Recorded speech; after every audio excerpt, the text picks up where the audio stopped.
분양권으로 취득하는 아파트의 취득 시기는 소유권 이전 등기 접수일이 아니라니까요. 소유권 이전 등기 접수일 이전에 대금을 청산했을 때는 대금을 청산한 날로부터 종전주택을 3년 이내에 팔아야 돼요.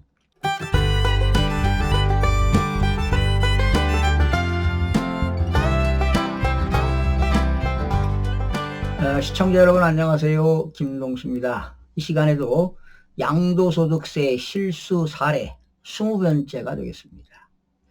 자, 이 시간에는요, 여러분들이 분양받은 주택이 있습니다. 일반 제가 하나 주택을 가지고 있는데요. 또 새롭게 분양을 받았습니다. 그런데 그 분양받은 주택의 등기 접수일로부터 3년 이내에 종전주택을 양도했으나 비과세를 적용받지 못한 사례입니다. 참 아이러니하지요. 분양받은 주택의 취득 시기는요, 등기 접수일보다는 등기를 접수하기 전에 대금을 청산했다면 잔금 청산일 이내에 팔아야 비과세가 되는데 지금 등기 접수일로부터 팔아가지고 비과세를 적용받지 못한 사례입니다. 한번 보실까요, 여러분? 2019년 1월에 A주택을 취득했습니다. 6억에 취득했죠. 그런데 이제 1년이 지나야 또 주택을 취득하는데 2021년 1월에 B분양권을 취득했습니다. 그리고 다음 달에 B주택 분양권에 대한 잔금을 청산했습니다. 그리고 5월에 소유권 이전 등기를 마쳤습니다. 그리고 옛날 A주택을 2024년 3월에 A주택을 12억에 팔았습니다. 그러면 6억에 사와가지고 12억에 팔았으니까 6억을 이익 생겼다 하더라도 원래는 세금이 없다라고 판단한 것이죠. 자, 그런데 언제 기준했느냐, 이분은. 소유권 이전 등기 접수일을 기준으로 했기 때문에 2021년 5월이니까 3년이 안 됐잖아요. 그래서 비과세를 신청했는데 지금 잔금 청산일 기준이에요. 잔금 청산일. 자, 2021년 2월에 잔금 청산했으니까 2024년 2월 전에 팔아야 되는데 3월에 팔았습니다. 그러니까 소유권 이전 등기 접수일을 기점으로 파는 거예요. 그래서 이거는 양도소득세 과세가 되는 겁니다. 즉 A주택을 보유한 김성실 씨는 분양권을 취득하고 비신축주택이 완성된 후에 소유권 이전 등기 접수일로부터 3년 이내 팔았다. 잔금 청산일로부터 3년 이내 팔아야 비과세가 됩니다. 그래서 여러분 이 분양권에 대한 취득 시기 및 양도 시기 그리고 조합원 입주권에 대한 취득 시기 양도 시기가 다르기 때문에 아주 신경을 여러분 많이 써야 됩니다. 자, 김성실 씨는 일시적 1주택에다가 1분양권 특례 요건을 충족한 것으로 잘못 알고 비과세를 신고하였으나 비과세를 적용받지 못했습니다. 원래 비과세 하게 되면 6억에 사가지고 12억에 팔았다 하더라도 비과세가 되잖아요. 그런데 비과세가 적용이 안 되기 때문에 억울하게 1억 8,900만 원 세금을 냈습니다. 얼마나 억울하겠습니까? 분양받은 주택이 완성된 후 일시적 1주택과 1분양권 특례를 적용받기 위해서는 신축주택 완성 후 3년 이내 종전주택을 양도하면 비과세가 적용되는데요. 자, 여기서 중요한 게 신축주택 분양권이 완성된 거는 신축주택 완성일은 소유권 이전 등기 접수일이 아니라 잔금 청산일입니다. 그러니까 잔금을 청산하기 전에 소유권 이전 등기 접수했다면 그게 빠른 날입니다. 결과적으로 소유권 이전 등기 접수일과 잔금 청산일 중 빠른 날로 봐야 돼요. 그래서 이전 등기 접수일보다 잔금 청산일이 빨랐기 때문에 잔금 청산일이 취득 시기로 봐가지고 3년 이내에 팔아야 됩니다. 그래서 보세요. B주택이 완성된 날 잔금 청산일 2021년 2월로부터 3년이 경과했잖아요. 그래서 비과세를 적용받을 수가 없습니다. 1주택자가 2021년 1월 1일 이후 분양권을 취득하고요. 분양권 취득일로부터 3년이 지나 종전주택을 양도하는 경우는 일시적 1주택, 1분양권 비과세 특례를 적용받기 위해서는 아래 요건을 충족하여야 한다. 분양권 취득 요건은요. 1주택자가 종전주택을 취득한 날로부터 1년이 지난 후에 분양권 취득해야 됩니다. 그러나 2022년 2월 15일 이후부터는 분양권부터 적용합니다. 그리고 신축주택 거주 요건입니다. 이제 신축주택이 완성되게 되면 3년 이내에 세대전원이 이사해서 신축주택에서 1년 이상 거주해야 됩니다. 그러나 외외 규정이 있습니다. 취약이라든가 아이들 문제, 근무상 형편이라든가 부득이한 사유가 있는 세대원은 이사하지 않아도 가능합니다. 그리고 종전주택 양도 요건은 어떻게 됩니까? 신축주택 완성, 즉 잔금 청산일로부터 완성된 후에 3년 이내 종전주택을 양도해야 됩니다. 보세요. 종전주택 양도 요건은 잔금 청산일과 소유권 이전 등기 접수일 중 빠른 날이 취득 시기가 되는 겁니다. 또 종전주택 비과세 요건은 종전주택은 양도 시점 기준 당연히 왜요? 2년 이상 보유해야 되겠죠. 그러나 그 종전주택이 취득 당시 조정 대상 지역이었다면 당연히 2년을 거주해야 됩니다. 자, 여기서 분양권하고요, 조합원 입주권 신축주택의 완성일, 취득 시기가 달라요. 그래서 일시적 1주택과 1분양권, 아니면 일시적 1주택과 1입주권 특례 적용할 때 상당히 여러분들이 유의해야 됩니다. 왜? 완성일이 다르기 때문에 그렇습니다. 보세요. 분양권 취득 후 3년 이내 종전주택을 양도했다. 비과세 요건입니다. 세 가지 요건이 갖춰져야 합니다. 종전주택을 취득한 날로부터 1년이 지난 후에 분양권 취득해야 되겠죠. 그러나 외외 규정이 있습니다. 5년 이상 거주한 건설임대주택 등이 분양 전환되는 경우는 1년이 지나지 않아도 상관이 없습니다. 사업인정 고시일 전에 취득한 주택이 수용됐다. 그래도 1년이 지난 이후에 분양권을 취득하지 않아도 됩니다. 1년 이상 거주한 주택을 취약 등 아이들 때문에 부득이한 사유로 양도하는 경우입니다. 양도하는 경우. 이런 경우도 제외가 되고요. 두 번째, 분양권을 취득한 날로부터 당연히 3년 이내 종전주택을 양도할 것. 그리고 종전주택이 1세대 1주택 비과세 요건을 갖춰야 되겠습니다. 그러나 분양권을 취득한 후에 3년이 지난 종전주택을 양도 시 비과세 요건은 4가지 요건이 충족되어야 됩니다. 첫 번째는 종전주택을 취득한 날로부터 1년이 지난 후에 분양권을 취득할 것. 그러나 2022년 2월 15일 이후 취득하는 조합원 입주권부터 적용이 됩니다. 자, 적용 외외 규정이 있습니다. 5년 이상 거주한 건설임대주택 등이 분양 전환되는 경우는 1년이 지난 이후에 분양권을 취득해야 되는 게 원칙인데 외외 규정을 두고 있습니다. 사업인정 고시일 전에 취득한 주택이 수용되는 경우, 1년 이상 거주한 주택을 취약 등 부득이한 사유로 양도하는 경우, 이런 경우는 외외 규정이 되겠습니다. 그리고 신축주택이 완성된 후 3년 이내 신축주택으로 전원이 이사해야 됩니다.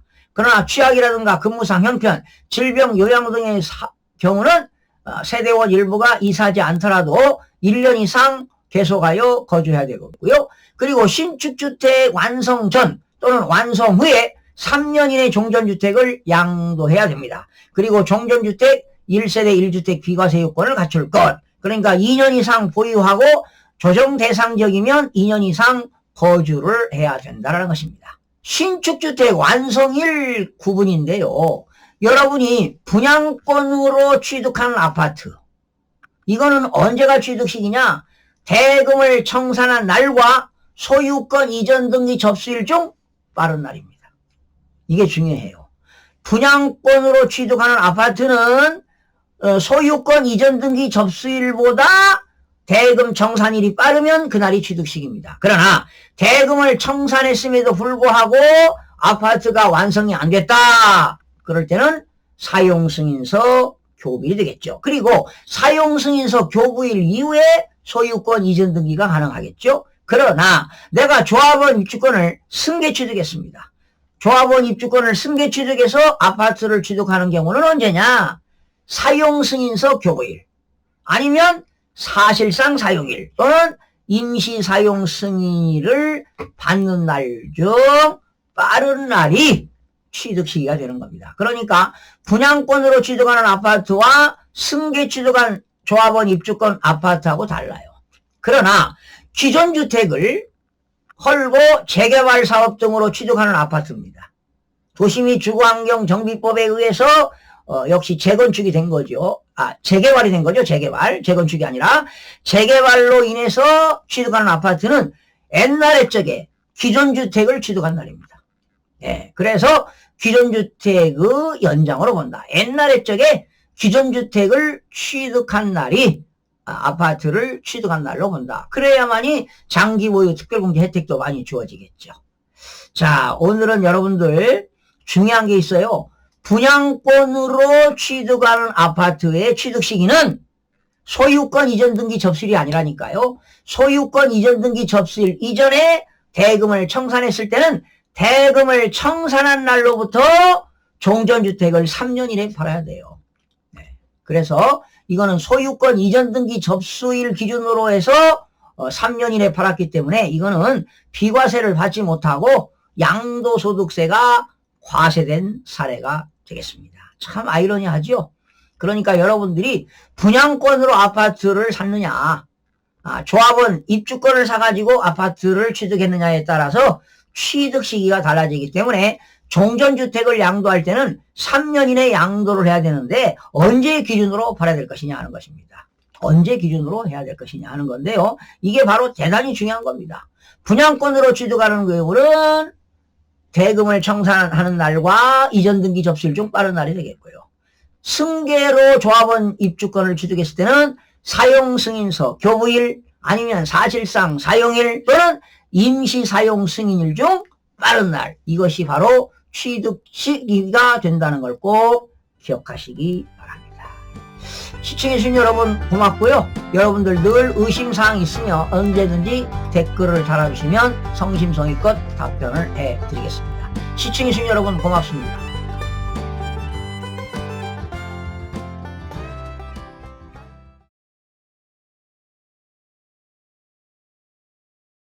그래서 비과세를 적용하면 0원인데 미적용했을 때는 무려 5,500만 원의 세금이 나온다는 것입니다.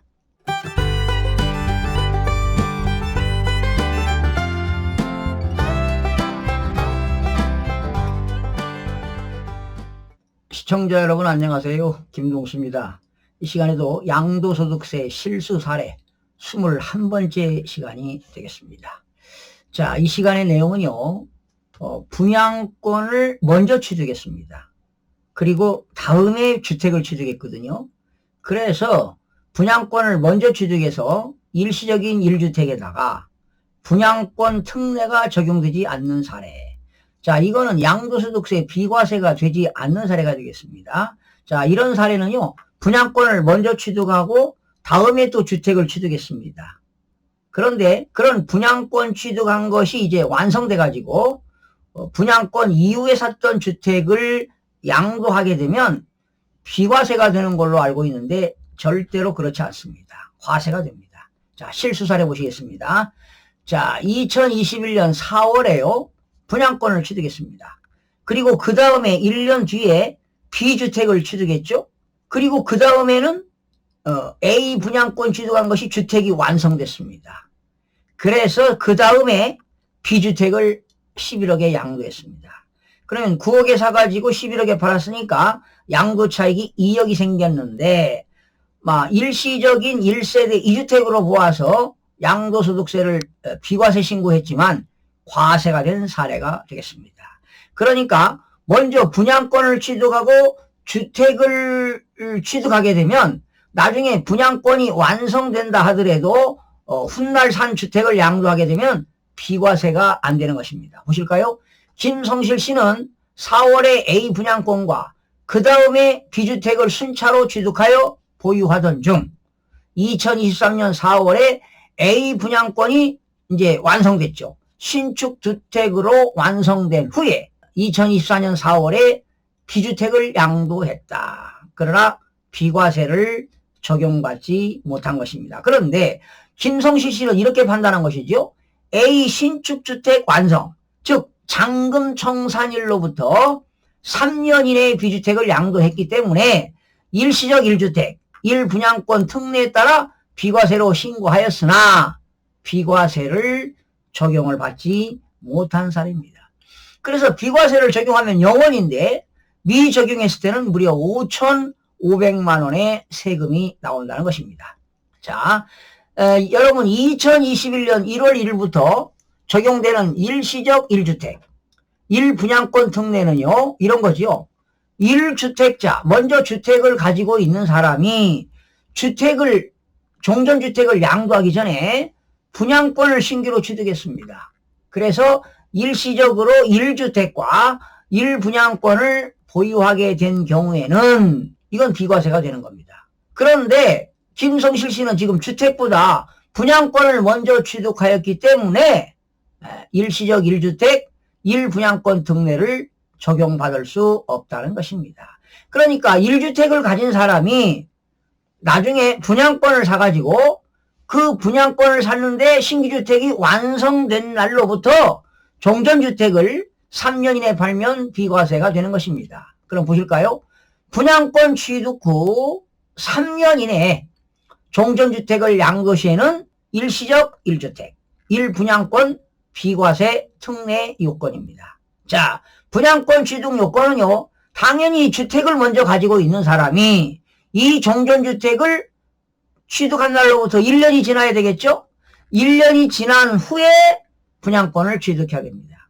다시요. 내가 1주택을 가지고 있는데 1주택을 취득한 날로부터 1년 이상이 지난 이후에 새로운 분양권을 취득했습니다. 그러면 새로운 분양권을 취득한 날로부터 3년 이내에 종전주택을 양도하게 되면 비과세가 된다, 이런 얘기입니다. 자, 그런데 2021년 1월 1일 이후 분양권을 먼저 취득한 후에, 분양권을 먼저 샀죠? 다른 주택을 취득하는 경우는 먼저 양도하는 주택은 비과세를 적용받을 수가 없습니다. 그래서 여러분, 분양권을 사게 되는 사람은요, 다른 주택을 살 계획이 있다면 언제 사야 되느냐? 분양받은 주택이 완성된 이후입니다. 분양받은 주택이 완성된 이후에 취득 시기를 조정하는 것이 세금을 줄일 수가 있습니다. 그러니까 분양권을 산 사람은 그 분양받은 주택이 완성된 이후에, 그리고 그 주택이 완성돼 가지고 1년 보유한 이후에 새로운 주택을 샀다면, 새로운 주택을 산 날로부터 3년 이내 종전주택 양도하면 비과세가 된다는 것 알아두시기 바랍니다. 분양권을 취득한 날로부터 분양받은 주택이 완성된 이후에 취득 시기를 조정하는 것이 절세에 도움이 된다. 자, 여러분, 그러면 분양권 취득 시기를 한번 알아볼까요? 일반 분양받는 주택의 분양권입니다. 이거는 언제 취득 시기냐? 청약 당첨일이 되겠습니다.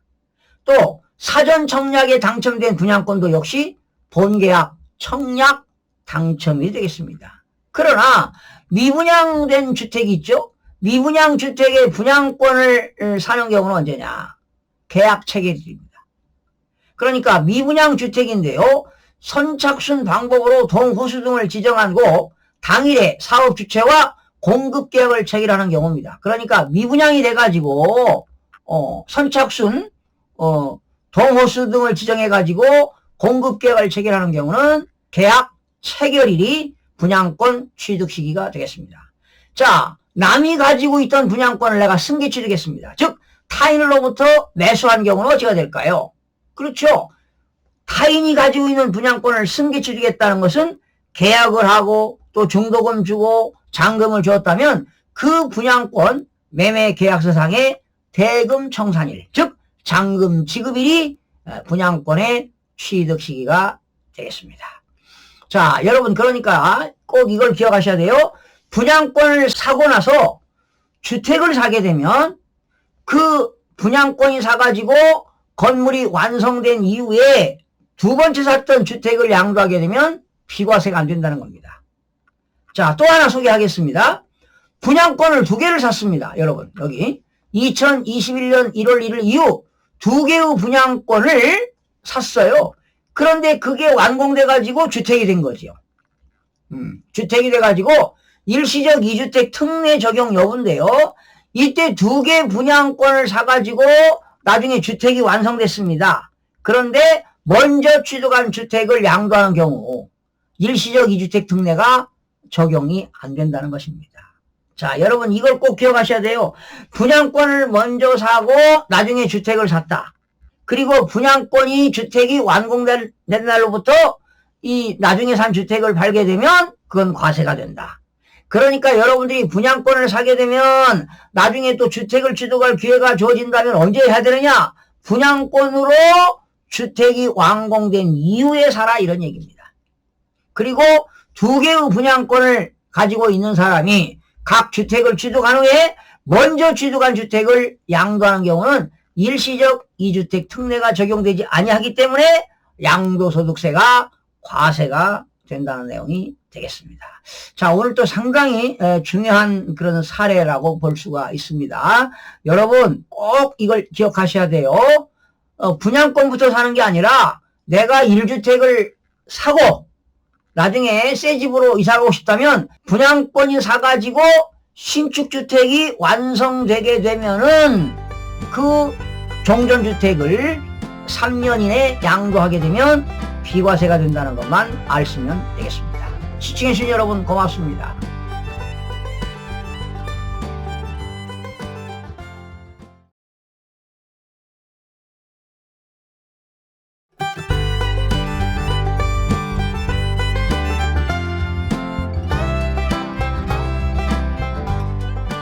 시청자 여러분 안녕하세요. 김동수입니다. 자, 이 시간에는요, 양도소득세 실수 사례 벌써 22번째 시간이 되겠습니다. 자, 이 시간에는요, 여러분들이 분양권으로 취득했어요. 그런데 분양권을 취득했는데 신축주택이 됐죠. 이제 새롭게 완성이 됐으니까요. 신축주택이 됐는데 그거를 양도했습니다. 그런데 양도하면서 세율을 잘못 적용한 사례가 되겠습니다. 자, 어떤 사례인지 한번 볼까요? 여러분, 세율을 잘못 적용하면은 세금 부담이 커지겠죠. 자, 2003년 5월에 A주택을 취득했습니다. 이분은 지금 1세대 1주택을 가지고 있습니다. 과거부터. 그런데 2021년 8월에 B분양권을 5억에 샀어요. 그런데 2023년 3월에 B신축주택을 잔금을 청산했네요. 주택이 완공돼가지고 잔금을 청산했습니다.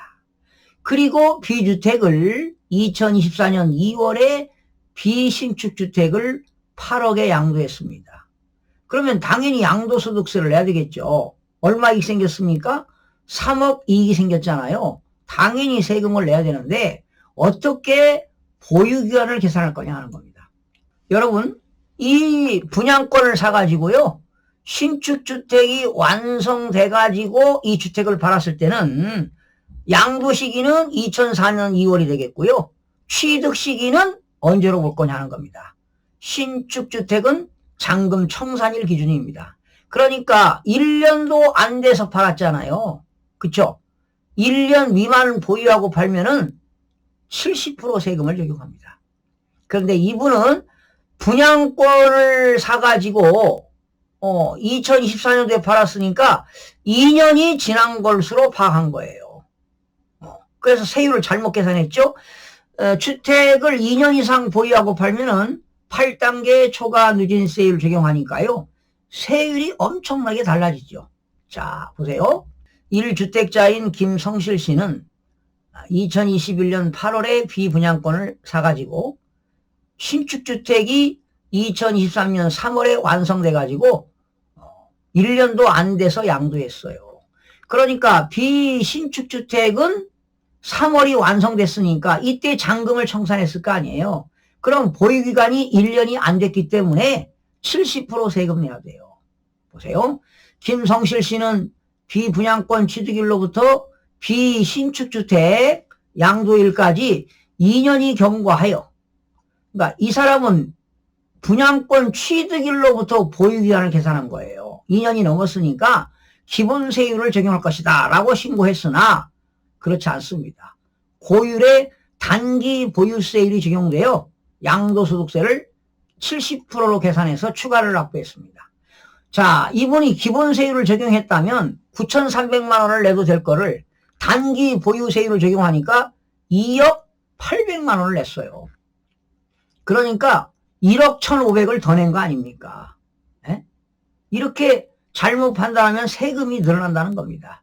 결과적으로 비신축주택을 양도 시점에 분양권이 아닌 주택이므로 비신축주택 양도시 주택 보유기간에 따른 양도소득세 세율이 적용된다. 그러니까 분양권을 샀지만 언제 완공되느냐? 비신축주택이 완공돼가지고 잔금 지급일, 그때가 취득시기입니다.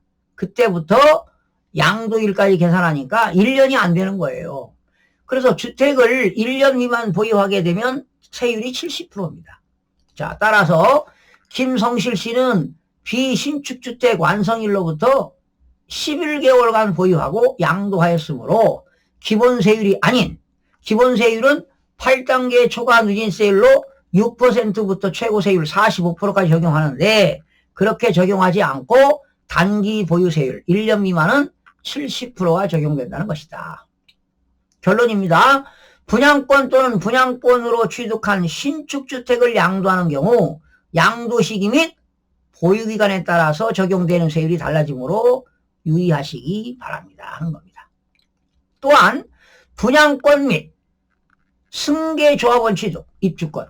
남이 조합원을 가지고 있는데 조합원 입주권을 가지고 있는데 사는 거예요. 이렇게 승계조합원 입주권 취득한 신축주택을 완성 후 바로 양도하는 경우는 말이죠.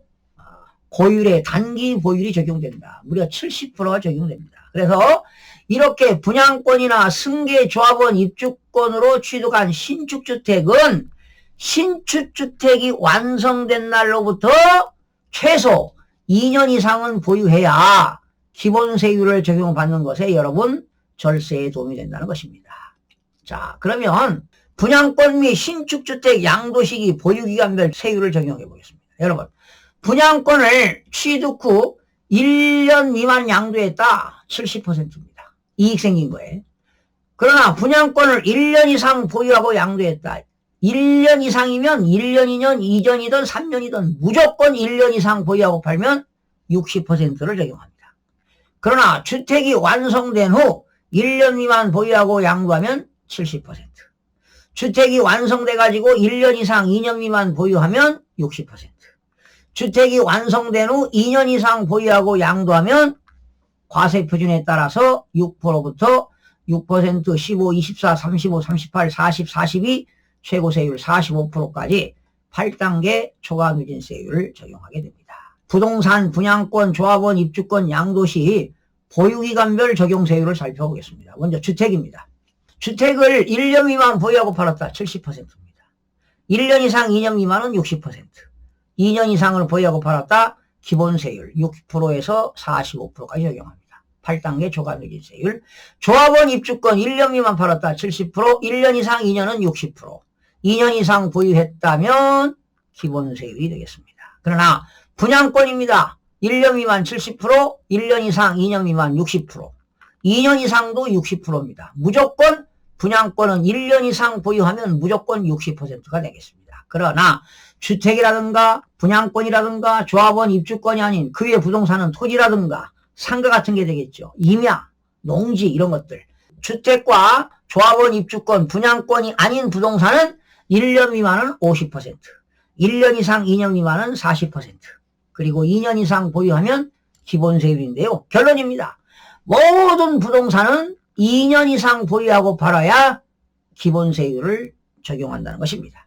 그런데 주택을 가지고 있는데 그 주택이 조합원 입주권으로 전환된 경우에 취득일로부터 보유기간을 계산합니다. 자, 이 말은 무슨 말이냐? 여러분들이 옛날부터 주택을 가지고 있는데 그게 재개발이 돼가지고 조합원 입주권이 됐습니다. 조합원 입주권으로 전환된 후에 다시 주택을 취득했을 때는 언제부터 보유기간을 계산하냐? 옛날 적에 조합원 입주권 되기 전 그 주택을 취득한 날로부터 보유기간을 계산한다. 이런 내용입니다. 자, 그러면 신축주택 완성일을 한번 살펴볼까요? 일반적으로 분양받은 아파트는 언제가 취득시기냐? 여기 있네요. 대금을 청산하는 날과 소유권 이전 등기 접수일 중 빠른 날입니다. 등기가 안 됐다면 대금 청산일이 일반 분양받은 아파트 취득식입니다. 그런데 대금을 청산한 날까지도 그 아파트가 완공이 안 됐다면 언제냐? 아파트 사용 승인서 교부일이 취득 시기가 됩니다. 그러나 남이 가지고 있던 조합원 입주권을 내가 조합원 지위를 승계 취득하는 경우입니다. 남이 가지고 있는 조합원 입주권을 내가 승계 취득할 때는 언제가 취득 시기냐? 그 아파트에 완공이 돼가지고 사용 승인서 교부일이 되겠습니다. 오타입니다. 교부일. 아니면 사용 승인서 교부일 이전에 사실상 사용일, 아니면 임시 사용 승인일 중 빠른 날이 되겠습니다. 뭐 받은 날이 되겠습니다. 아니면 셋 중에 받은 날이 되겠어요. 사용 승인서 교부일, 사실상 사용일 또는 임시 사용 승인을 받은 날 중 빠른 날이 된다. 그러나 기존주택 재개발 사업 등으로 취득하는 아파트입니다. 내가 기존주택을 가지고 있는데 도시미 주거환경정비법에 의해서 재개발 사업이 되었다. 그럴 때는 기존주택, 옛날의 적에 기존주택을 취득한 날이 취득 시기가 되는 겁니다. 그러니까 기존주택을 연장한 것으로 본다 이런 얘기입니다. 자, 마지막입니다. 자, 신축주택 양도시에 세율을 적용하는데 보유기간은 어떻게 계산하느냐 하는 겁니다. 보유기간 계산입니다. 중요하죠. 보유기간에 따라서 세금이 달라집니다. 세율이. 자, 분양권을 취득했는데요. 신축주택 완성 후에 양도했습니다. 이때는 취득일이 언제냐? 보유기간을 잔금 청산일 기준입니다. 그래서 잔금 청산일로부터 양도일인데요. 잔금을 청산하고 2년 이상 보유하고 팔아야 기본세율을 적용합니다. 그러나 조합원 입주권을 취득해가지고 승계 취득했죠. 신축주택이 완성된 후에 양도할 때는 언제냐? 준공일입니다. 그 아파트의 사용 승인서 교부일, 사용 승인일이 되겠습니다. 이때부터 양도일까지인데 역시 2년 이상을 보유하고 양도해야 세금을 줄 수가 있습니다.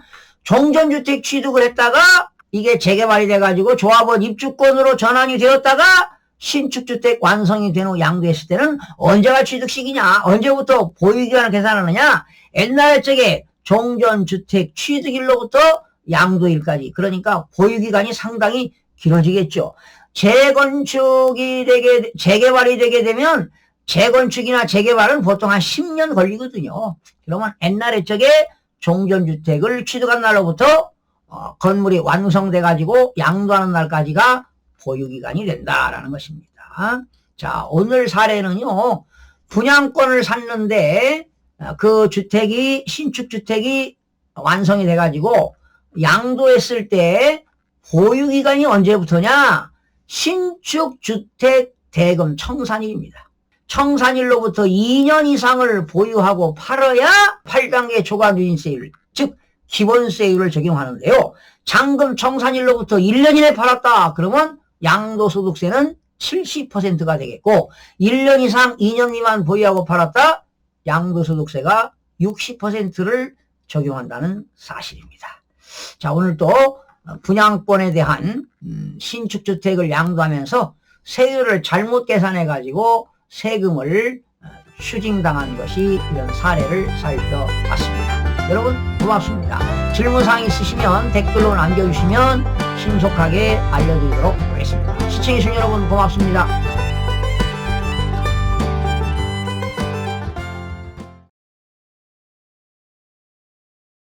이때 상생임대차 계약기간에 특례기간이 있습니다. 특례기간. 특례기간은 2021년 12월 20일부터 올해까지 상생임대차 계약을 맺은 사람한테 한해서 혜택을 주겠다는 겁니다. 무슨 혜택? 양도소득세, 1세대 1주택, 비과세 혜택을 주겠다.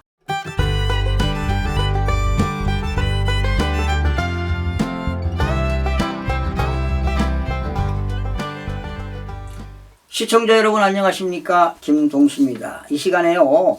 양도소득세 실수 사례 23번째 시간이 되겠습니다. 오늘 이 시간에는요. 상생임대주택 특례제도에 알아보겠습니다. 상생임대주택 특례제도에 대해서 살펴보겠습니다. 자, 우선 여러분들이 1세대 1주택을 가지고 있을 때 2년 이상 보유하고 팔면 세금이 없죠. 그러나 조정 대상 지역에서는 1세대 1주택일 경우에 2년 보유에 2년을 거주해야만이 비과세를 받을 수 있습니다. 또한 1세대 1주택이라 하더라도 12억 원이 초과하는 고가주택을 양도하는 경우 초과분에 대해서 양도소득세를 과세하게 되는 것이지요.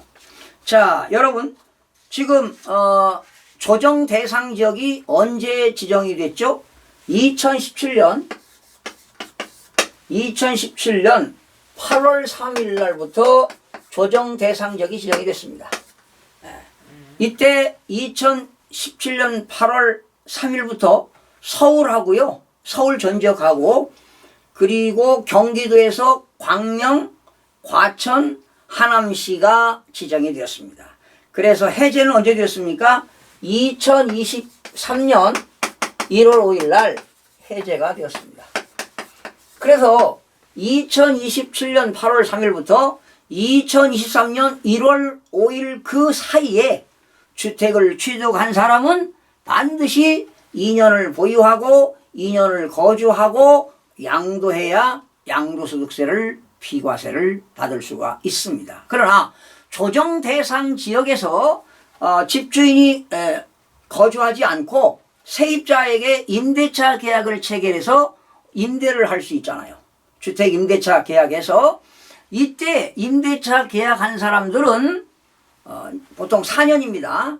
4년 동안 그 갱신계약을 해가지고 집세를 올리지 않고 갱신계약에서 임대를 하게 되면 요건이 충족되는 사람은 그 집을 양도하게 되면 세금을 받지 않는 그런 제도가 상생임대 주택이 되겠습니다. 특례제도가 되겠는데요. 자, 이걸 좀 설명드리겠습니다. 이러한 제도가 바로 만들어진 것은 여러 가지 이유가 있습니다. 바로 임대인들한테는 바로 정부가 이 전월세 시장을 안정화시키겠다. 그리고 임대인한테는, 집주인들한테는 양도소득세 세제 혜택을 부여하겠고, 임차인들은 안정적인 주거 환경을 할 수 있도록 도모할 목적으로 이러한 제도가 생겼는데요. 예를 들어서 여러분 이런 게 있습니다. 직전 임대차 계약이라는 게 있어요. 자, 직전 임대차 계약이라고 하는 건 뭐냐? 예를 들어서 갑이라는 임대인과 을이라고 하는 임차인 간에 임대차 계약을 맺었습니다. 보통 주택 임대차는 보통 2년이잖아요. 2년인데 이 직전 임대차 계약은 갑과 을 사이에 좋아요. 보증금이 1억이라 가정해 봅시다. 1억의 임대차 계약을 맺었는데 이때 임대차 계약이 1년 6개월 이상이 돼야 됩니다. 1년 6개월 이상이 돼야 됩니다. 아마 그런데 대부분 임대차 계약 기간이 2년이기 때문에 뭐 2년 맺었다 합시다. 그래서 계약 기간 2년이 만료돼 가지고 다시 갑이라는 사람이 다시 을하고 다시 재계약을 했습니다. 갱신 계약을 청구해 가지고 2년간 더 살기로 했습니다. 이때 이 계약을 우리는 뭐라고 하냐? 상생 임대차 계약이라고 합니다.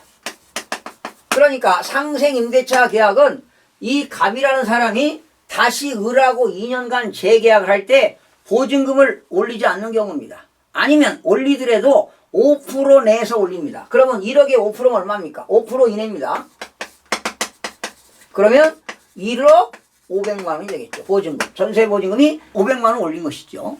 그래서 이때 2년 계약 기간을 또 살았습니다. 2년 계약 기간을 채웠어요. 그러니까 이 임대인이 임차인한테 보증금을 올리지 않는 경우입니다. 5% 이내에서 올리는 겁니다. 그래서 이때 임대인과 임차인 간에 두 번째 계약이 상생 임대차 계약인데 꼭 임차인이 을이라는 조건은 없습니다.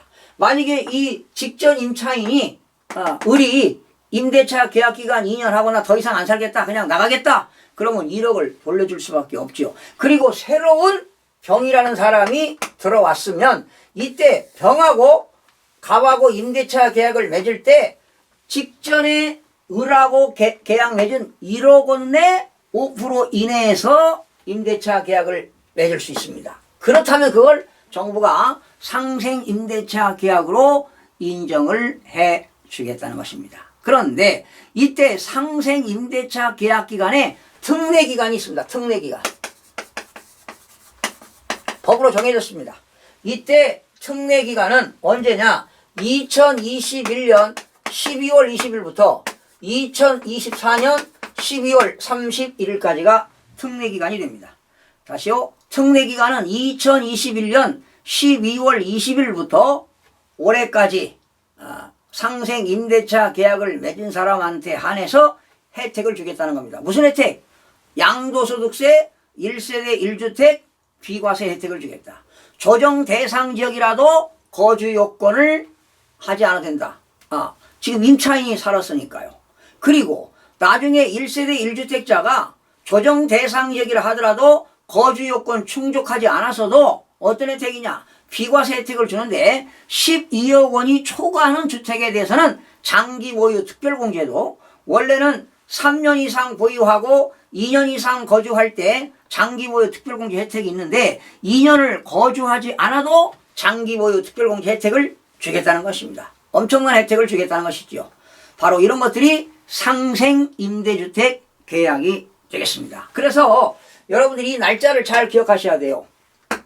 2021년 12월 20일부터 올해 말까지입니다.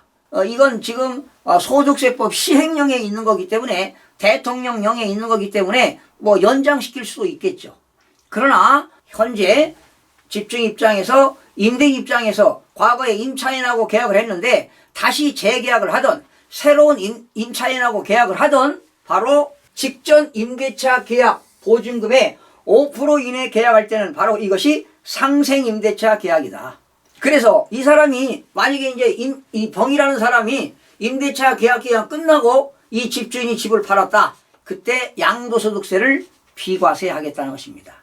비과세하겠다. 그런데 이 특례 기간을 몰라가지고 착각해가지고 집주인이 임대차 계약을 했는데 그리고 이제 계약 기간이 만료돼가지고 집을 팔았는데 양도소득세가 부과되는 경우가 있습니다. 그리고 상생임대차 이런 그 계약을 체결한 사람은요 집을 팔고 비과세 받을 때는 그냥 받는 것이 아니라 무엇을 세무서에 제출해야 되느냐? 상생임대주택 특례 적용 신고서입니다. 상생임대주택 특례 적용 신고서. 특례 적용 신고서를 세무서에 제출해야 됩니다. 언제까지? 예정신고 기간이죠. 양도일이 속하는 다음 말일부터 2개월 이내에 신고기간 이내에 바로 이 상생임대주택 특례 적용 신고서를 제출해야만이 양도소득세를 비과세를 받을 수가 있다는 건데요. 이 시간에는 바로 상생임대주택 임대차 계약을 체결했는데 잘못 판단해가지고 비과세를 적용받지 못한 경우입니다. 그러니까 특례기간 내 상생임대주택 계약을 체결했는데 임대 개시가 되지 않아서 임대주택 양도시에 비과세를 적용받지 못한 사례를 가지고 소개를 해드리겠습니다. 보시죠. 예를 들어보겠습니다. 이 특례기간을 잘 아셔야 돼요. 2021년 12월 20일부터 올해 말까지입니다. 자, 실수 사례입니다. 어떤 분이 2019년 9월에 A주택을 취득했습니다. 얼마에? 8억 원에. 자, 그런데 2019년 10월에 A주택을 뭐 했느냐? 임대차 계약을 체결했습니다. 임대차 계약. 만약에 4억의 임대차 계약을 체결했다고 가정해 보겠습니다.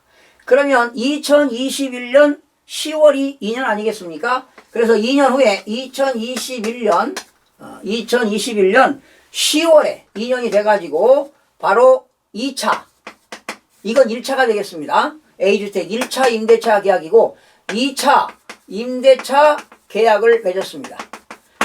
두 번째 계약을 맺을 때 4억의 5%를 초과하지 않았습니다. 5% 이내 계약을 맺었으면 4억의 5%면 얼마입니까? 2천이니까 4억 2천만 원의 재계약을 체결했습니다. 4억인데 5억, 6억. 아무리 집값이 올라가더라도 전세값을 5억, 6억에 인상시키지 않고 2천만 원만 인상을 시켰습니다. 그러면 여러분 2023년 10월이 만기가 되겠죠. 그래서 세입자를 내보내고 언제? 2024년 1월에 이 A주택을 양도했습니다. 얼마에 양도했느냐? 10억에 양도했습니다. 그러면 여러분 8억에 사가지고 10억에 팔았으니까 12억까지는 세금이 없죠. 지금 이 상생임대주택은요, 거주를 안 해도 비과세가 된다고 그랬습니다. 그런데 이 사람은 임대차 계약을 1차에 4억에 맺고 2차에 계약 기간이 됐을 때 2년이 돼가지고 다시 재계약 체결했죠. 그러니까 이때 첫 번째 계약하는 것은 직전 임대차 계약이고 두 번째 계약하는 것은 상생임대차 계약인데 상생임대차 계약을 할 때 보증금 5%만 올렸다고요. 그리고 팔았어요. 그래서 이 사람은 세금이 없는 줄 알았는데 나중에 과세관청에서 특례기간 날짜가 잘못됐다. 이 사람은 보세요. 언제 2차 계약을 했나요? 10월에 상생임대차 계약을 체결했습니다. 언제부터라고 그랬죠? 2021년 12월 20일부터 2024년 12월 31일까지 두 번째 임대차 계약을 맺은 사람한테만 혜택이 주어진다는 것입니다. 2021년 12월 20일 이후에 상생 임대차 계약을 맺은 사람에 한해서만 비과세를 해준다는 겁니다. 그러니까 이 사람은 세금을 내야 돼요. 언제 했습니까? 특례기간 전에 했잖아요. 특례기간이 2021년 12월 20일부터인데 10월이니까 특례기간 지정되기 전에 두 번째 상생임대차 계약을 맺었습니다. 이 사람은 혜택이 없다는 것입니다. 그래서 양도소득세를 과세해야 된다. 이런 내용이 되겠습니다. 그리고요, 중요한 게 하나 있습니다. 내가 집을 샀는데요, 직전 임대차 계약을 맺을 때 내가 집을 임대차 계약을 맺었는데 거기에 살고 있는 임차인이 있는 상태에서 그 승계 계약하는 건 안 됩니다. 그러니까 쉽게 얘기해서 내가 집을 사가지고 새로운 임차인을 들였다. 그리고 그 사람하고 계약 맺은 게 직전 임대차 계약이고 그 사람이 2년 동안 살고 다시 재계약했을 때 계약하는 것이 상생 임대차 계약인데 이 직전 임대차 계약과 상생 임대차 계약서를 세무서에 제출해야만이 거주를 하지 않아도 조정 대상 지역에서 비과세가 된다는 것입니다. 이때 바로 상생 임대주택 특례 적용 신고서를 반드시 예정신고 기간 이내에 제출해야만이 비과세를 받을 수 있다는 사실입니다. 그래서 이분은 비과세를 받지 못하고 양도소득세를 과세한 사례가 되겠습니다. 오늘 이 시간에는 상생임대주택 특례 제도에 대해서 살펴봤습니다. 시청해주신 여러분 고맙습니다.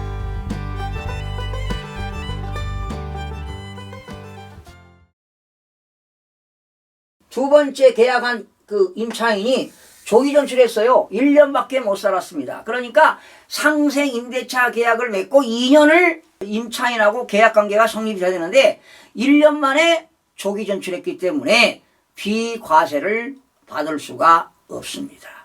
이게 중요한 겁니다.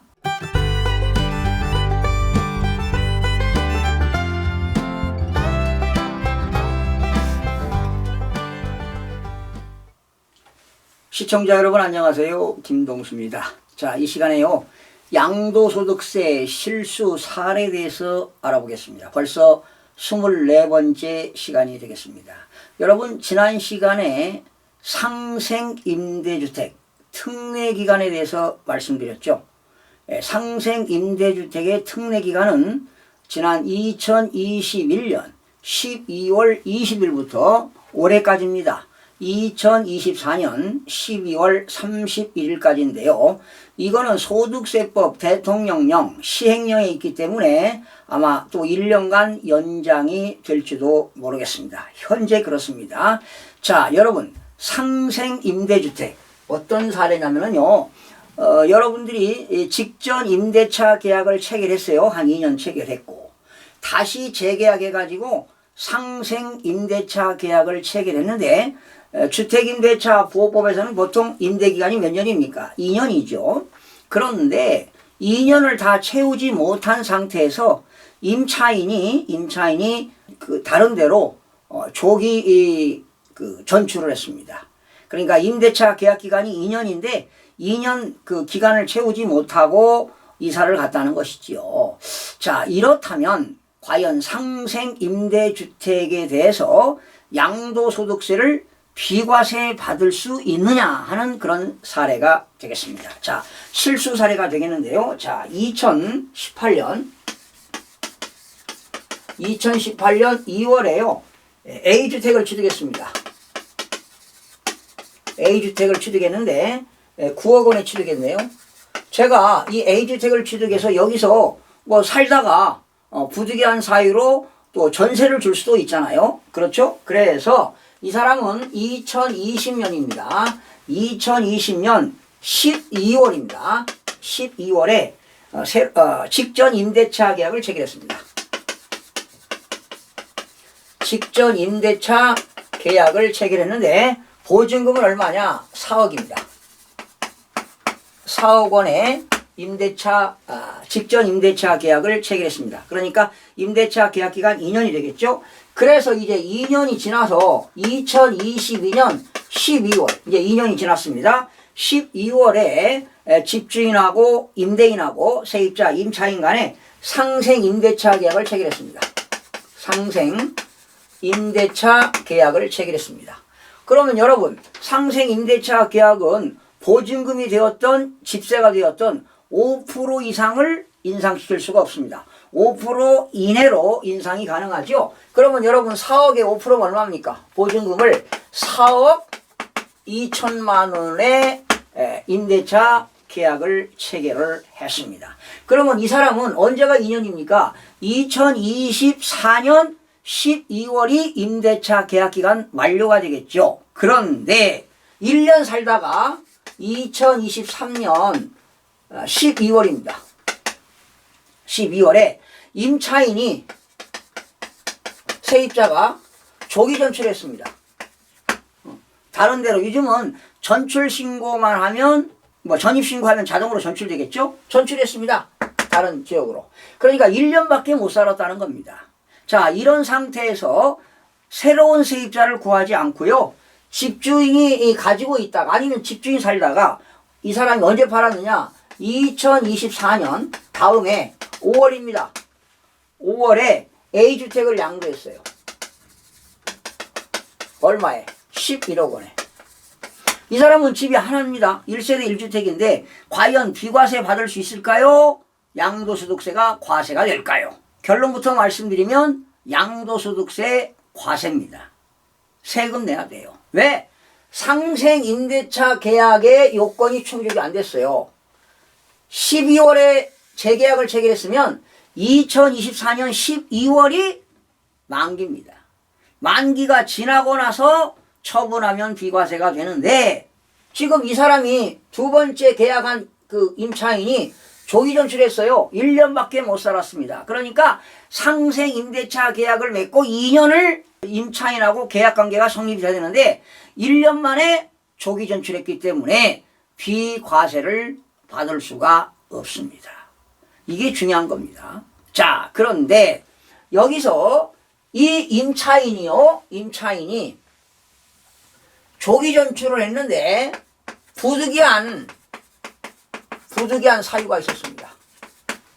원래 임대차 계약 기간이 2년인데 부득이한 사유가 있었어요. 가족의 무슨 질병 요양을 위해서 떠나야 되겠다. 또 남편이 세대원 중에 또 세대주가 타 지방에 발령을 받아서 부득이하게 이사를 가야 되겠다.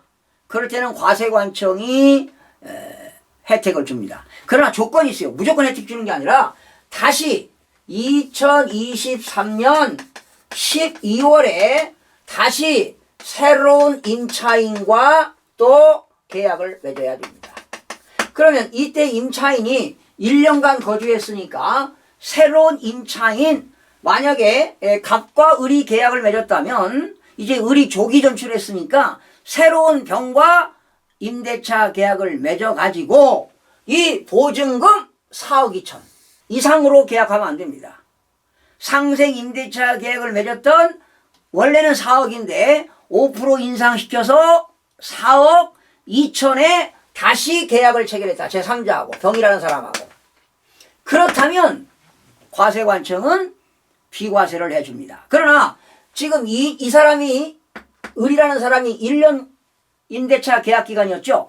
새로운 임차인하고 다시 1년 이상을 또 임대차 계약을 해서 2년을 채웠다면 이 임대차 기간은 더해줍니다.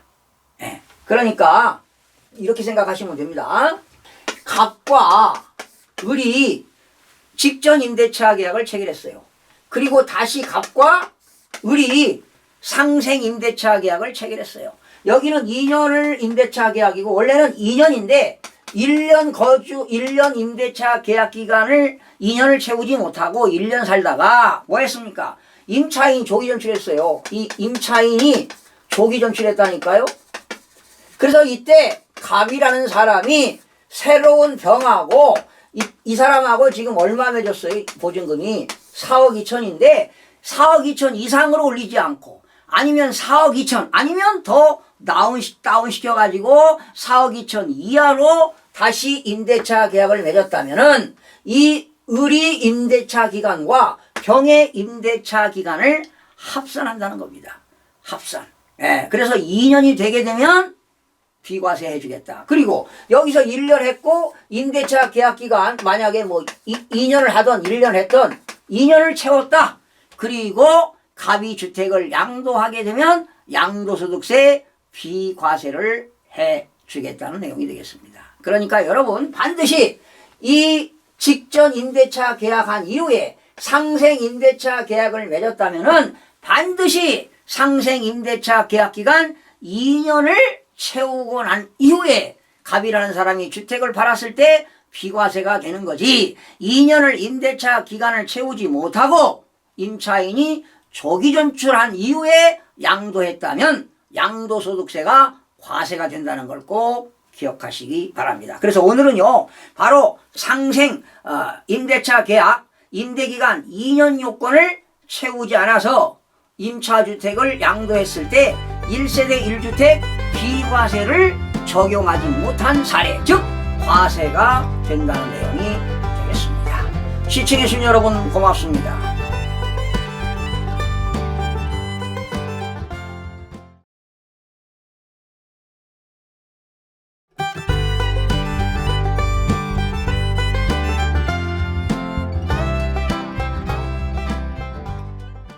시청자 여러분 안녕하세요. 김동수입니다. 이 시간에도요 양도소득세 실수 사례를 알아보겠습니다. 벌써 25번째 시간이 되겠습니다. 자, 내용은요 여러분들 그 집주인이 세입자에게 집을 임대했는데요 그 임대료 집세 받는 임대료 증액 제한 기준을 잘못 적용하여 임대주택 양도 시에 1세대 1주택 비과세를 적용받지 못한 사례가 되겠습니다. 그러니까 참 임대사업을 하고도 그러한 기준을 잘못 적용해서 손해보는 사례가 많습니다. 자, 실수 사례를 소개하겠습니다. 2017년 12월에 A주택을 취득했습니다. 10억에 취득했네요. 그리고 2020년에 5월에 1차 임대차 계약을 했어요. 전세보증금 5억을 받았습니다. 그런데 여러분 2020년 21년도에 집값이 떨어지면서 전세보증금도 하락했죠. 그래서 2021년 5월에 1년 후에 임차인이 집주인에게 보증금을 1억 원을 반환 요청했어요.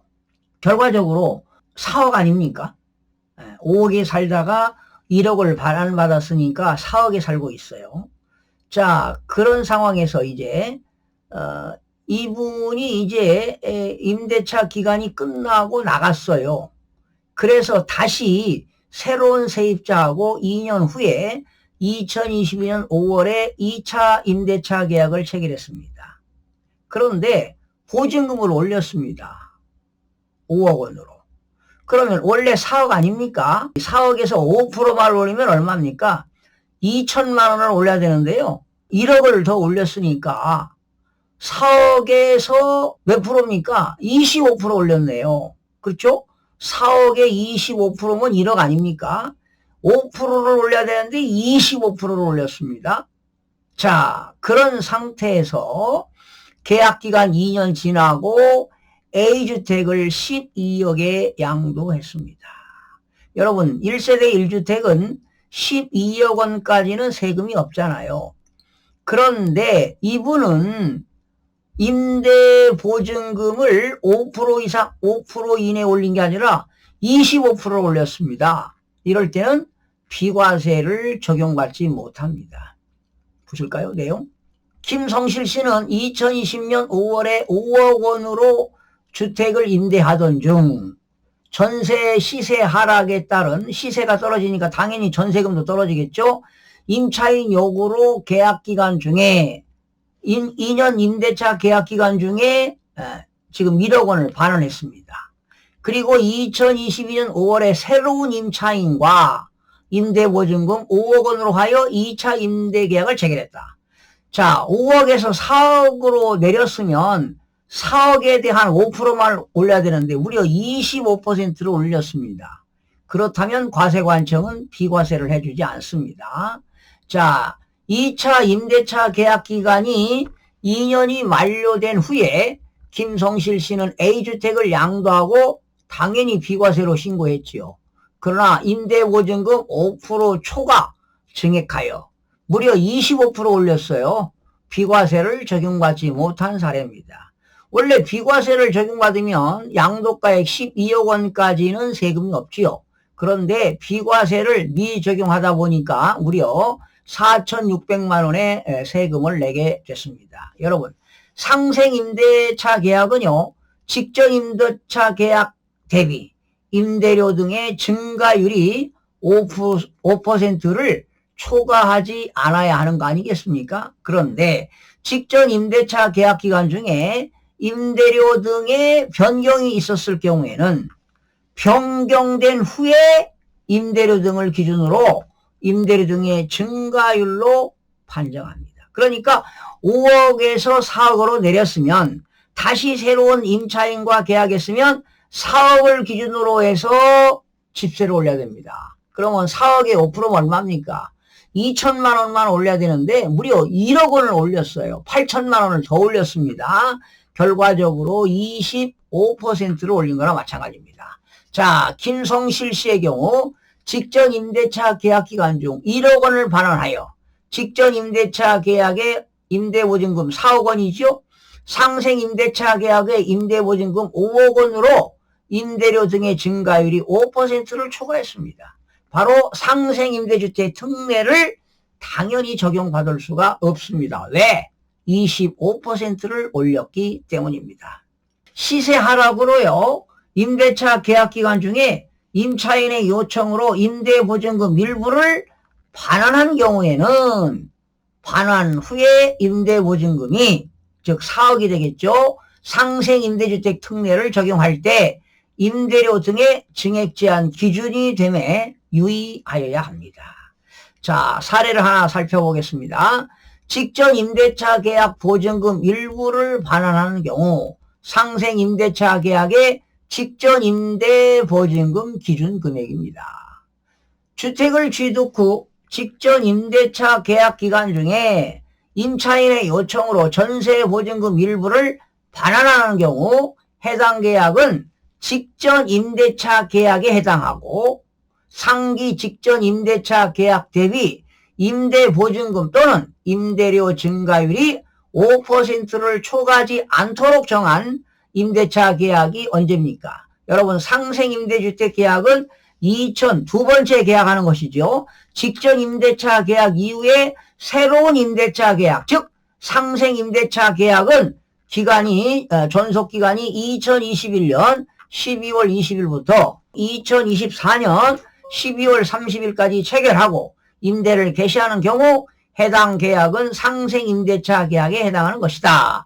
자, 그런데 이거는 이 상생임대차 계약은요, 소득세법 시행령, 대통령령에 있는 거기 때문에 올해 이제 연말에 가가지고 또 대통령령이 개정이 돼서 만약에 2025년 말까지 또 기간이 연장될 수도 있습니다. 그때 만약에 연장이 되면 다시 한번 상생임대주택에 대해서 다시 한번 업데이트를 하도록 하겠습니다. 시청해주신 여러분 고맙습니다.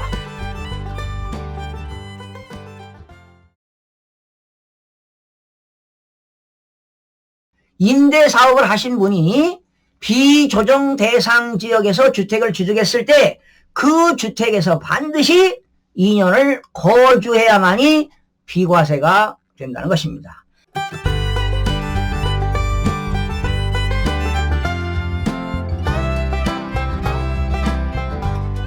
시청자 여러분 안녕하세요. 김동수입니다. 이 시간에도 양도소득세 실수 사례 26번째 시간이 되겠습니다. 여러분 아시다시피 1세대 1주택을 2년 이상 보유하고 양도하면 비과세 되는 거 아시죠? 그러나 조정 대상 지역에서는 2년을 보유하고 2년을 거주해야 되죠. 이 서울 같은 경우는 조정 대상 지역이 언제 지정됐습니까? 2017년 8월 3일 날 지정이 돼서 지난 2023년 1월 5일 날 해제가 되었습니다. 그러니까 그 기간에 주택을 취득한 사람은 양도할 때 무조건 2년 보유에 2년을 거주해야만이 비과세가 됩니다. 그런데요, 조정 대상 지역이 아닌 비조정 대상 지역에서도 2년을 거주하는 경우도 있습니다. 그 내용을 여러분 살펴보겠습니다. 자, 거주주택에서요, 2년 이상 거주하지 않아 거주주택 양도 시에 1세대 1주택 비과세를 적용받지 못한 사례를 소개하겠습니다. 실수 사례입니다. 2018년 6월에 오피스텔을 취득했습니다. 그리고 임대를 시작했습니다. 그러니까 세무소에 사업자 등록도 내고 시군구에 가서 임대 등록 신청을 해서 임대 사업을 시작했습니다. 그런데 이분이 2022년도 4년 후에 비주택을 취득했습니다. 4억에. 그런데 이 비주택을 취득한 지역이 비조정 대상 지역입니다. 여러분, 비조정 대상 지역은 거주 요건이 충족하지 않아도 되죠. 그런데 2022년 5월에 비주택을 취득해서 2년 후에 2년 2개월 만에 비주택을 양도했습니다. 5억에.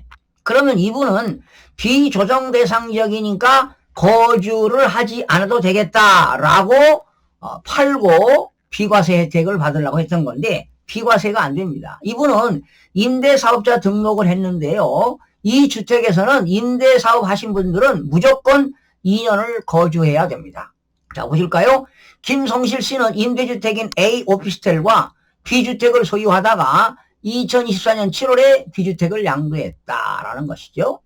김성실 씨는 조정 대상 지역이 아닌 지역에 소재한 B주택을 취득하였으므로 비과세 적용 시 2년 거주 요건이 적용되지 않는 것으로 잘못 알고 있다는 것이지요. B주택에서 거주하지 않고 양도하여 예상치 못한 세금을 납부했다. 그러니까 비조정 대상 지역이라 하더라도 임대사업 하신 분들은 2년을 거주해야만이 비과세가 되는 겁니다. 원래는 비과세 적용되면은 영원인데 비과세 적용받지 못해서 1,900만 원의 세금을 내야 된다는 것입니다. 사례를 설명해 보겠습니다. 일정한 요건을 갖춘 임대주택입니다. 대부분 임대주택은요, 장기 임대주택과 여기서 이제 장기 임대주택은 뭐 5년, 8년, 10년 있는데 장기 임대주택과 그 밖에 1주택입니다. 거주주택을 소유하는 1세대가 2년 이상 거주한 거주주택을 양도하는 경우는 비과세 적용이 가능합니다. 그러니까 하나는 임대를 하고요. 하나는 본인이 거주하고 있다가 2년 이상 거주하고 팔면 비과세가 되는데요. 지금 김성실 씨는 임대사업자인데 지금 거주하는 주택을 거주하지 않은 주택을 양도하였으므로 비과세를 적용받을 수가 없습니다. 만약에 임대주택이 없이 주택 한 채만을 보유했다. 1세대가 해당 주택을 양도할 때는 당연히 조정 대상 지역이 아니었다면 2년 이상 거주할 필요가 없어요. 그러나 조정 대상 지역은 2년을 거주해야 되겠지만 비조정 대상 지역은 임대사업자가 아니라면 2년을 보유하면 되고 거주를 안 해도 비과세가 가능하지요. 자, 사례와 같이 양도 당시 거주주택과 임대주택을 보유하고 있는 경우에 거주주택을 비조정 대상 지역에서 취득하였다 하더라도 해당 주택에서는 2년 이상 거주하여야만이 거주주택 비과세를 적용받을 수가 있습니다. 다만 거주주택에서 2년 이상 거주하지 못한 경우에도 그렇죠. 거주주택에서 2년 이상을 거주하지 못한 경우에는 상생임대주택 특례 요건을 충족하는 경우 있죠. 그러니까 종전임대주택에서 보증금을 만약에 4억이라고 한다면 상생임대주택에서 보증금을 5% 이내만 올리면 이러한 상생임대주택에서는 거주를 하지 않아도 비과세를 받을 수가 있습니다. 여러분 아시다시피 원래 1세대 1주택 비과세는 어떤 겁니까? 한 세대가 주택을 양도일 현재 국내 1주택을 보유하고 일정한 요건을 충족하는 경우는 양도소득세를 과세하지 않습니다. 여러분 1세대라는 것은 가족 구성원을 말합니다. 거주자 및 배우자가 그들과 같은 주소 또는 거소에서 생계를 같이 하는 자입니다. 그러니까 배우자와 직계 비속 자녀들 그리고 형제 자매를 말합니다. 그러나 가족 중에 취약이라든가 이때 취약은 중학교까지는 의무교육이고요. 고등학교 이상입니다.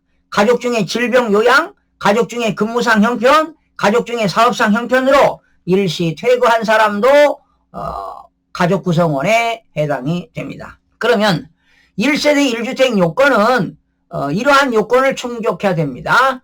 양도 당시 국내 1주택을 보유할 것. 당연히 거주자가 되겠죠. 거주자라는 것은 주민등록법에 의하여 주소가 되어 있는 사람입니다. 보유기간이 2년 이상일 것. 그러나 그 주택이 조정대상 지역에 해당하는 주택은 보유기간 2년 이상이고 보유기간 중에 당연히 2년 이상을 거주해야 될 것. 그렇죠? 2년 이상일 것. 그렇습니다. 그리고 1세대 1주택의 양도가액이 12억 원을 초과하는 고가주택이 아닐 것. 1세대 1주택이라 하더라도 12억 원을 초과하는 고가주택은 초과분에 대해서 양도소득세가 과세가 됩니다.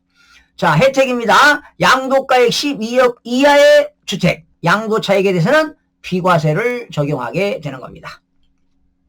자, 그러나 주택임대사업자의 거주주택에 대한 비과세는 어떻게 되느냐?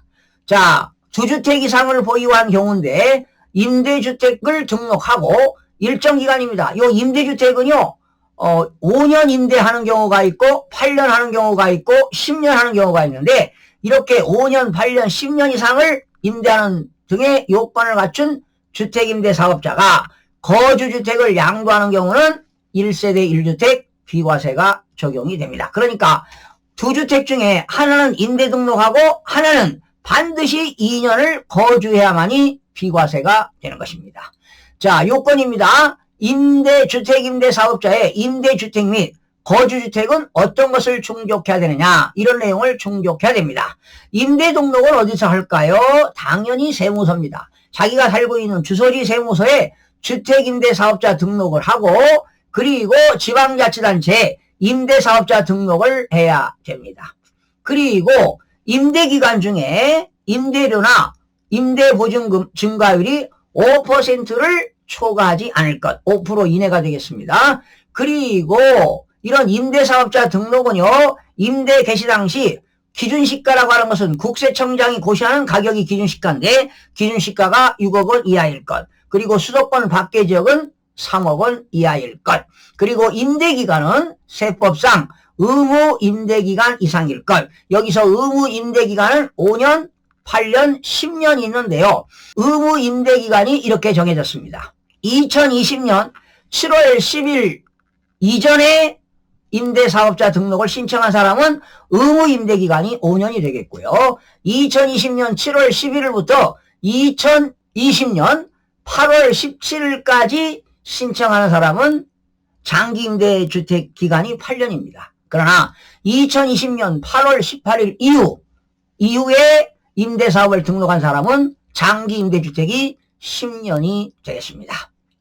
자, 거주요건입니다. 거주 요건은 임대 사업을 한 사람들은 자기가 거주하고 있는 주택은 무조건 2년 이상을 거주해야 됩니다. 그리고 이렇게 임대 사업하는 사람들은 생애 1회 요건만입니다. 2019년 2월 10일 이후 취득한 거주주택부터 1세대가 생애 한 차례 거주주택을 양도하는 경우에 거주주택을 비과세를 적용합니다. 생애 한 번입니다. 2019년 2월 10일 이후에 취득한 거주주택 2년 이상을 거주하는 경우 한 세대가 평생 한 차례에 거주하는 주택의 경우만 비과세가 적용이 되는 겁니다. 바로 거주주택을 양도하는 경우에 1세대 1주택 비과세 적용이 가능하다라는 것입니다.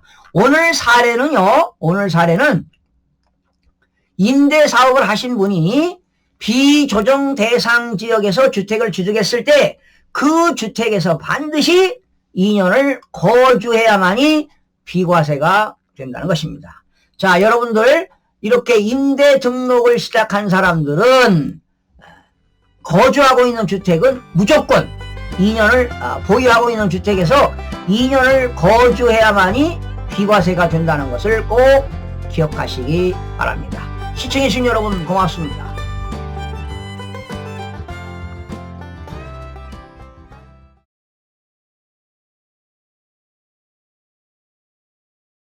이러한 내용들은 일반인들이 잘 모르는 것 같아요. 실수를 해가지고 집 한 채 있는 걸 팔고요. 세금을 내는 사례들이 상당히 많습니다. 저 같은 오랫동안 수십 년 동안 학생들을 지도해온 세무 전문가로서 저 같은 경우도 당황할 수가 있습니다. 예.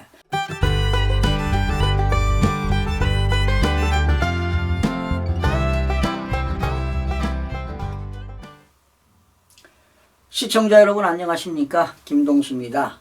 이 시간에도 양도소득세 실수 사례 27번째 시간이 되겠는데요. 오늘 이런 사례 상당히 중요합니다. 자, 어떤 내용일까 살펴볼까요? 거주주택을 양도시까지, 지금 제가 거주하고 있는 주택에서 그 주택을 팔았는데요. 임대주택 등록을 유지하지 않았습니다. 그래서 거주주택 양도시까지 1세대 1주택 비과세를 받지 못한 사례가 되겠습니다. 예를 들면 내가 지금 A주택을 취득해서요 거주하고 있습니다. 그런데 B주택을 사가지고요 임대사업자 등록을 했습니다. 장기 임대사업자 등록 8년을 했어요. 그런데 8년이 지나고 이제 임대사업을 하지 않겠다 말소시킨 상태에서 종전 A주택을 양도하게 되면 비과세를 적용받지 못합니다. 그러니까 임대사업자 등록 말소시키기 전에 그 임대사업 등록을 유지한 상태에서 A주택을 양도해야만이 비과세를 받는데요. 여러분들 8년 이상 장기 임대사업 했다고 말소 등록한 상태에서 종전주택 양도하면 양도소득세가 과세된다는 사실입니다. 이러한 내용들은 일반인들이 잘 모르는 것 같아요. 실수를 해가지고 집 한 채 있는 걸 팔고요. 세금을 내는 사례들이 상당히 많습니다. 자, 사례로 한번 살펴보겠습니다. 실수 사례입니다. 2009년 6월에요. 2009년 6월에 A주택을 취득했습니다. 4억 원에 취득해서요. 지금 거주하고 있습니다. 오래됐죠. 지금 15년 전에요. 15년 전에 주택을 취득해서 현재 거주하고 있습니다. 그런데 여유자금이 있어가지고 2016년도 6월에 오피스텔을 취득했어요. 오피스텔을 취득해서요. 뭐 사무실로 사용하지 않고 누군가가 주거용으로 사용할 수도 있겠죠. 그래서 임대를 시작했습니다. 임대를 시작했어요. 그런데 이때 세무서에 임대사업자 등록도 하고 시군구에 가서 지방자치단체에 가서 임대사업 등록을 신청을 했습니다. 자, 그래서 계속 임대사업 하다가 언제? 2024년입니다. 그럼 몇 년이 지났어요? 8년이 지났습니다. 7월입니다. 7월에 즉 8년이 지났죠. 7월에 임대주택을 말소했습니다. 지금 이 오피스텔을 주택으로 임대했습니다. 그런데 임대주택을 말소했습니다. 임대사업 8년이 지났기 때문에 이제 장기 임대가 8년이었습니다. 지금은 이제 10년이지만 그 당시는 8년이었는데 임대주택 말소를 했습니다. 그런 상태에서 2024년 8월에 이 A주택을 양도했습니다. 4억에 사가지고 얼마에 팔았느냐? 6억 원에 팔았습니다. 당연히 1세대 1주택이니까 당연히 비과세가 되겠지요. 그러나 이거 임대사업을 먼저 말소시킨 상태에서 A주택을 양도하게 되면 비과세가 안 됩니다. 과세가 되는 사례가 되겠습니다. 그러니까 8년이 지났다 하더라도 그 임대사업을 유지한 상태에서 A주택을 팔아야만이 비과세가 되는 겁니다. 이런 내용들을 일반인들이 그렇게 많이 알고 있지 못하지요. 저 같은 오랫동안 수십 년 동안 학생들을 지도해온 세무 전문가로서 저 같은 경우도 당황할 수가 있습니다. 그러니 일반인들이 실수하는 사례가 많습니다. 임대주택을 말소한 상태에서 A주택을 양도하게 되면 비과세 혜택을 받지 못한다는 것입니다. 반드시 임대주택을 유지한 상태에서 A주택을 팔아야만이 비과세가 된다는 것입니다. 8년을 임대사업했어도 말소했기 때문에 비과세를 받지 못한 사례가 되겠습니다. 그리고 지난 2020년 8월부터는요. 장기 임대 등록이 10년으로 바뀌었습니다. 그러니까 10년을 유지한다 하더라도 유지한 상태에서 종전주택을 팔아야만이 비과세가 되는 겁니다. 그런데 참고로 만약에 임대사업을 했는데 무슨 자동말소가 되었다. 그러면 자동말소 시에는 어떻게 되느냐. 이 종전주택 A주택을 5년 이내 양도해야 비과세가 됩니다. 자동말소 시에는 종전 A주택을 5년 이내 양도하면 비과세가 된다는 것입니다. 자, 핵심 포인트입니다. 임대사업 등록을 말소시킨 상태에서 종전주택을 팔게 되면 과세한다. 임대사업을 유지한 상태에서 8년 이상 임대사업을 하고 지금 유지한 상태에서 종전 A주택을 팔아야만이 비과세가 된다는 걸 꼭 기억하시기 바랍니다. 시청해주신 여러분 고맙습니다.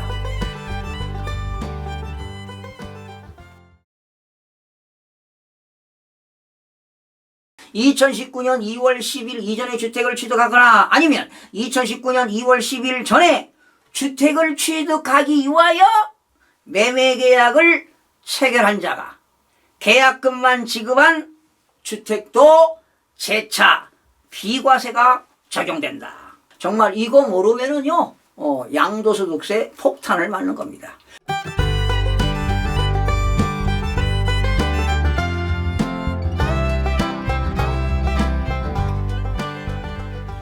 시청자 여러분 안녕하십니까? 김동수입니다. 양도소득세 실수 사례 28번째 시간이 되겠습니다. 오늘은 이런 내용입니다. 여러분들이 이 주택을 임대 등록을 했습니다. 임대주택을 취득해서 지금 임대하고 있어요. 그리고 다른 또 새로운 주택을 취득해서 2년 이상을 거주하고 양도했다면 당연히 비과세가 됩니다. 당연히 거주해야 되겠죠. 그러나 다음 또 다른 주택을 취득해서 거주했다 하더라도 두 번째 거주하고 양도하는 주택은 비과세 혜택을 받지 못합니다. 그러나 외외 규정이 있습니다. 임대 등록을 했는데요. 2019년 2월 12일 전에 취득한 주택이라면 2년을 거주하고 비과세 받고 또 2년을 거주하고도 재차 비과세가 가능합니다. 이런 내용인데 이런 내용을 실무적으로 아는 사람들이 그렇게 많지는 않을 겁니다. 그래서 오늘 또 실수 사례를 가지고 하나 소개해 보겠습니다. 여러분 2018년 1월입니다. 2018년 1월에 A 임대주택을 취득했습니다. A 임대주택을 지금 취득해가지고요. 이거 임대하고 있는 거죠. 그러니까 임대 등록하고 지금 임대하고 있는 겁니다. 그런데 2019년 4월에 주택을 취득했습니다. B주택입니다. B주택을 취득했는데요. 바로 기존 주택을 취득했습니다. B주택, 기존 주택을 취득했습니다. 자, 그리고 여기서 지금 거주하는 겁니다. 거주해서 2022년 5월에 B주택을 거주하던 주택을 양도했습니다. 거주주택을 양도했다. 여러분 몇 년 보유했습니까? 뭐 2년 이상 충분히 보유했죠. 보유하고 거주했기 때문에 이 주택에 대해서는 당연히 비과세가 됩니다. 그런데 여러분 이 B주택, 기존 주택을 언제 취득했나요? 2009년 4월에 취득했습니다. 그런데 여기서 2019년 2월 12일입니다. 2019년 2월 12일 이전에 취득한 것이 아니라 여기는 지금 이후에 취득했다는 겁니다. 2019년 2월 12일 이후에 취득했어요. 자, 그래서 비과세 받았죠? 그런데 이분이 다시 2022년 6월에 시거주주택을 취득했습니다. 시거주주택을 취득했습니다. 거주하기 위해서 또 취득했어요. 비과세 받고요. 얼마에 샀느냐? 11억 원에 샀습니다. 네. 자, 거주주택을 취득했습니다. 그런데 2024년 올해 8월입니다. 그러면 여러분 2년 이상 됐죠? 2년 이상 보유하고 2년 이상 거주했습니다. 이때 시거주주택을 양도했습니다. 얼마에? 13억 원에 양도를 했습니다. 그러면 양도 차익이 얼마 생겼습니까? 2억이 생겼죠? 그런데 2억에 대해서 세금을 안 낼까요? 세금을 낼까요? 비과세를 받지 않습니다. 비과세 안 해줍니다. 과세가 되는 겁니다. 그런데 이분은 거주했기 때문에 비과세를 신고를 했는데 단 양도가액이 12억 원이 초과되니까 1억 원 초과분만 신고를 했습니다. 그 금액이 제가 계산을 해보니까 70만 원. 그러니까 1억 원 초과분에 대해서 세금을 과세하니까 70만 원이 나와. 70만 원. 이렇게 신고했다는 것이죠. 그런데 적용이 안 됩니다. 이거는 비과세 혜택이 안 돼요. 거주했다 하더라도. 그러니까 임대 등록을 하고요.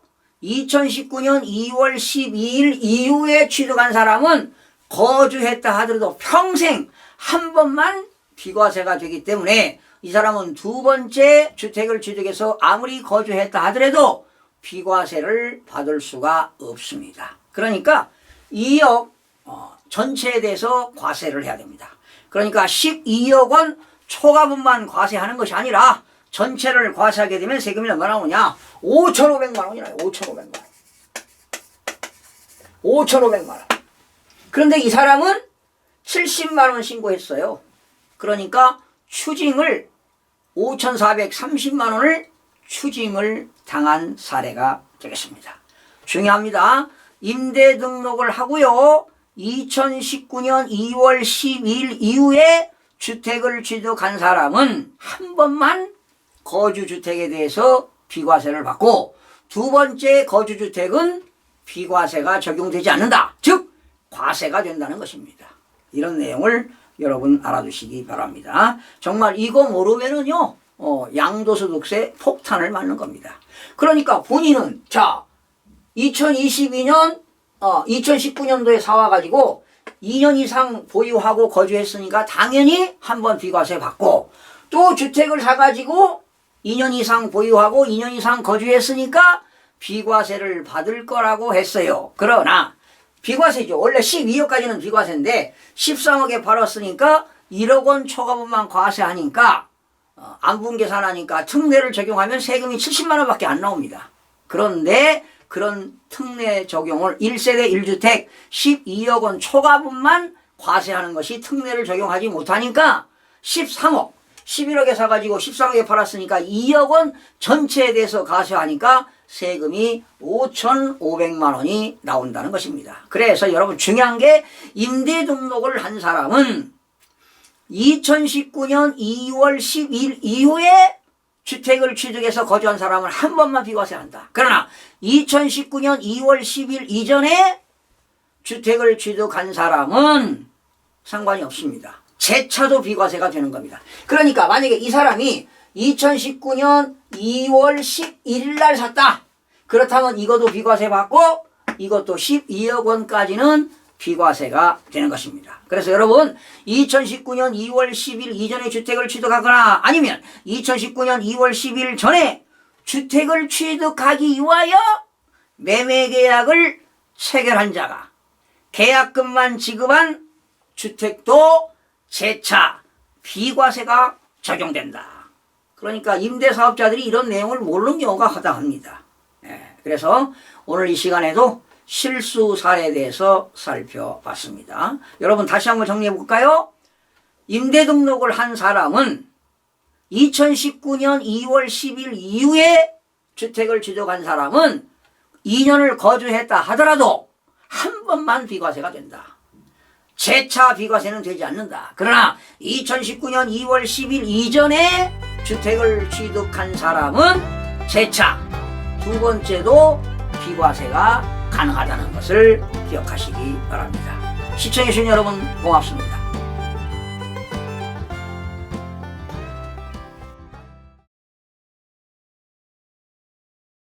장기 일반 민간 임대주택으로 등록하게 되면 8년간 임대하겠다. 10년간 임대 등록하겠다. 그렇다면 이익 생긴 거에 대해서 50%, 10년일 때는 양도차익의 70%를 적용한다.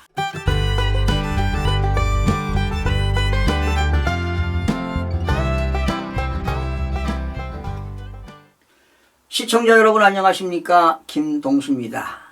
이 시간에도 양도소득세 실수 사례 29번째 시간이 되겠습니다. 오늘 이 시간에는요, 장기 일반 민간 임대주택을 등록하고요, 8년에서 10년 이상입니다. 그러니까 장기 일반 임대주택을 등록하고 여기서 장기라고 하는 것은 8년 이상입니다. 그러니까 8년 이상 장기 임대했다, 10년 이상 장기 임대했다 하게 되면은 그렇게 임대하고요, 임대하던 주택을 양도하는 경우에 양도 차익에 대해서 장기 보유 특별공제를 확대 적용해 주는 제도가 있습니다. 이거는 소득세법에서 나오는 것이 아니라 조세특례 제한법에 나오는 내용이기 때문에 일반인들은 이런 내용을 거의 알 수가 없습니다. 또 세무 전문가들도 이런 내용을 놓치는 경우도 있거든요. 그래서 오늘 이 시간에 장기 일반 민간 임대주택을 8년에서 10년 이상 등록하고 그 요건을 충족한 사람입니다. 그러니까 임대주택의 요건을 충족한 사람. 그러니 그냥 임대사업자로 단순히 등록했다고 되는 게 아니고요. 등록할 때 나는 장기 일반 민간 임대주택을 등록했다. 8년에서 10년 이렇게 등록한 사람은 그 등록 요건이 충족돼 가지고 만기가 돼서 그 임대주택을 양도했을 때 혜택을 많이 주는 제도가 있는데 바로 이거는 소득세법에 나오는 게 아닙니다. 조세특례 제한법에 나오는 내용입니다. 자, 그런 내용을 소개하겠습니다. 실수 사례가 되겠습니다. 자, 여러분 2016년 7월입니다. 2016년 7월에 임대주택을 취득했습니다. 임대주택을 취득했어요. 7억 원에 취득했습니다. 그리고 이 사람은 주택임대사업자 등록을 했습니다. 주택임대사업자 등록을 했는데 장기 일반 민간 임대주택이라고 장기간 임대하겠다 이런 거는 하지 않고 그냥 임대사업 등록만 했습니다. 예. 그리고 이제 세무서에 사업자 등록을 냈겠죠. 이제 지금 이게 오피스텔이라고 합니다. 평수가 좀 있는 건데, 그리고 이 사람은 2021년 3월에 거주주택을 취득했습니다. 자, 이 사람은 이거 거주주택을 취득하게 되면 2년 거주하고 양도하면 세금이 없죠. 네, 그렇죠. 자, 그런데 이 사람은 2024년 이걸 양도한 것이 아니라 8월에 임대주택을 양도했습니다. 임대주택을 양도했어. 10억에. 그런데 이거 얼마에 사왔느냐? 7억에 사왔네요. 7억에 사와가지고 임대주택을 양도했다니까, 이거. 이 오피스텔입니다, 이게.